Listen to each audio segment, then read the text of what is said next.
Thank you, David. The SAGES has been a society where we've brought any number of new technologies forward. And if you look at the SAGES meeting maybe 3 or 4 years ago, one of the really exciting things about the meeting were topics like endoluminal therapy. And I think we can take the lessons that we've learned from introductions of other technologies and ask ourselves the question, are these going to be applicable to notes when and if it hits the clinical mainstream? So I call this talk Notes. We can do it, and it might be safe, but will we get paid? So the first question you have to ask yourself is, well, does that matter? And if the answer is no, I could just simply step down, and that would be the shortest talk in SAGES history. But, it probably will matter in the long run. In the beginning, Notes is experimental and should be done under an IRB protocol, and that's SAGES' position, and it's a pretty good position to take. And thus for the pioneers, the people that are intrepid and have a lot of heart and stomach for the adventure, it may not be critical whether or not they're actually getting paid right now. However, if Notes is going to cross into the mainstream of surgical activity, the way laparoscopy crossed into the mainstream of surgical activity, there needs to be a clear pathway to reimbursement, because none of us can work for free for very long. So how does innovation get paid for? Well, one methodology is the grants and the venture capital approach. We'll raise the money for now and worry about the payment schemes later. And a company that took that approach was a company called Transneuronics. They did gastric pacing for obesity. They funded their clinical trials, and they paid the hospital per case to participate in the clinical trials. So that is one methodology by which you can introduce new technology. Another methodology is, this is just too cool to pass up. My hospital will suck it up for the glory. And there are plenty of examples of that. Another approach is, let's use codes that are pretty close and hope nobody notices. The hard approach, the deliberate approach, is we're FDA approved. Let's go get our codes. We'll go to the RUC. We'll get a temporary code. We'll get a level 1 code. We'll convince the private payers. And that was the approach that Strata took. So what are the reimbursement maxims? What can you learn from the experiences in endoluminal surgery? Well, number one, FDA approval is a necessary but completely insufficient mechanism for getting paid. FDA approval is like a ticket to the game. It's all it is. You've got nothing other than the right to play. A level 1 code and an APC code, which covers the device itself, is necessary, but again, it's insufficient for even Medicare payment. So if you think that it was all about getting FDA approval and, I'm going to get my level 1 code and we're going to go to the RUC, and then we're going to make millions or we'll get reimbursed for our work in the operating room, that's wrong. Because even though Medicare issues the codes, whether or not you get paid is a state-by-state coverage decision process unless you get a national coverage decision.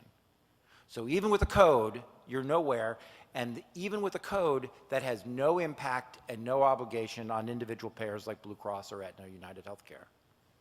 So coverage decisions have more to do with healthcare economics and finance than they do with FDA approval and whether or not you got a code. So there's a big maze. So here's the Medicare maze.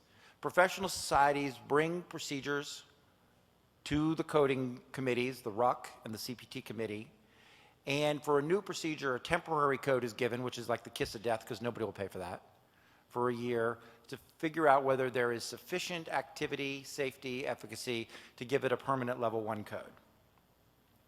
Once you have a level 1 code, the Part B payment, which is the physician payment, is made separately than the Part A payment. Now, this was all news to me when I started doing some endoluminal procedures and tried to get paid for it. I was naive enough to assume that because it had a level 1 code from Medicare, you would simply submit a bill and you would get a check back in the mail. Well, your government is far too clever to fall prey to a simple scheme like that. They've split it up state by state, and they hire private companies who may aggregate a few states together, such as Noridian in the middle of the country, or National Heritage, which does some states on the East Coast plus California. And they turn that whole process of whether or not to pay for it to these private companies. To make it even more fun, they separate out the physician payment from the hospital payment.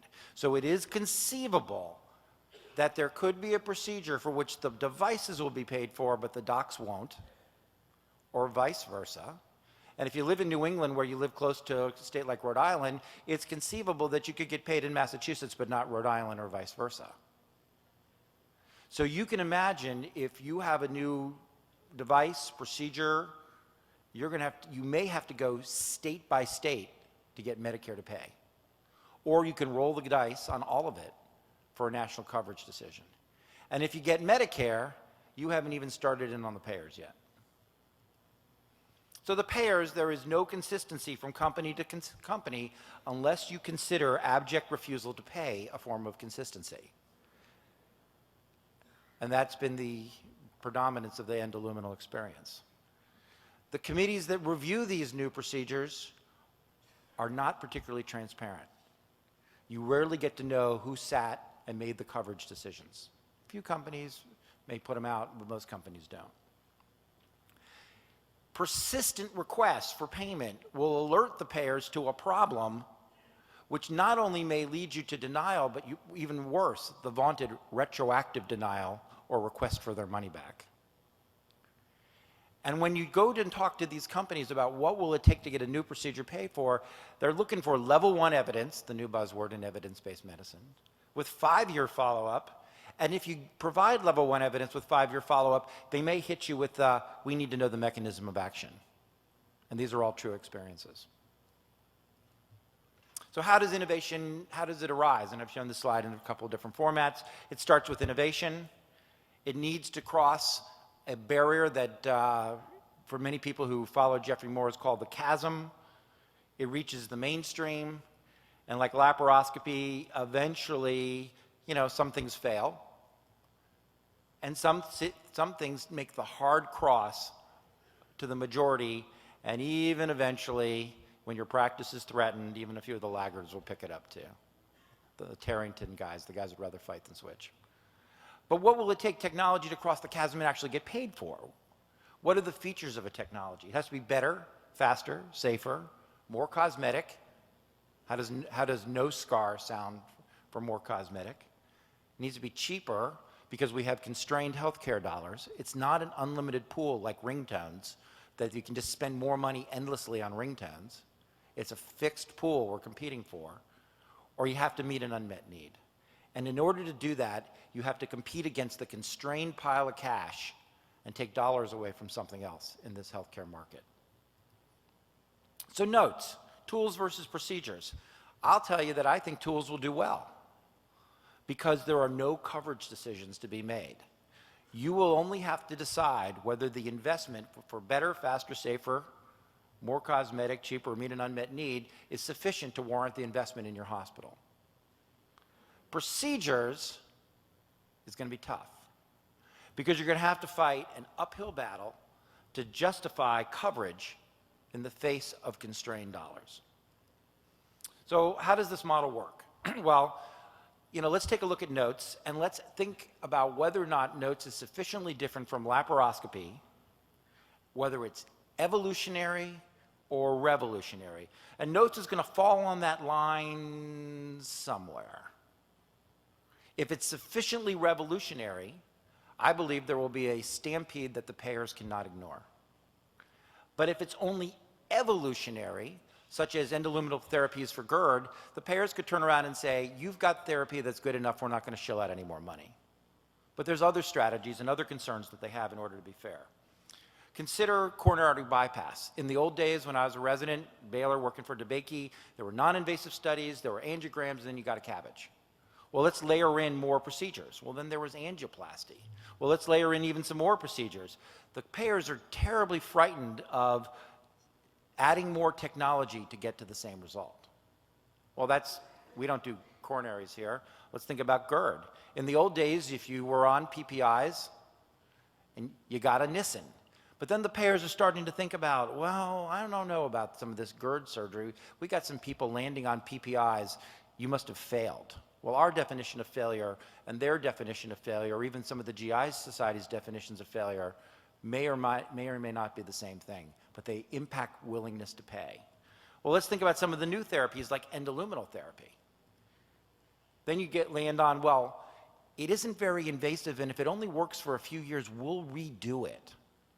I can assure you, if you bring this isn't very expensive, and we could always do it again argument to the payers, you won't finish your sentence before the door is closed and you're out of the room. They are not interested in paying for more procedures. We're going to have to show that this is better. The third thing they throw in your face is evidence of plenty of failed innovative technology. Some of the coronary stents aren't holding up, the EndoCinch didn't hold up, the Enterex didn't hold up, and you can become victim of collateral damage of even similar technology. Show me the 5-year data, show me the level 1 evidence, or show me whatever it is that they're going to ask for when you bring them that. Collateral damage of failed technologies is a common reason why there's little enthusiasm to pay for new innovative procedures. So what do we know so far? Well, I called a bunch of people, emailed them actually, from around the country that did human notes cases, and I asked them a very simple question: did you get paid?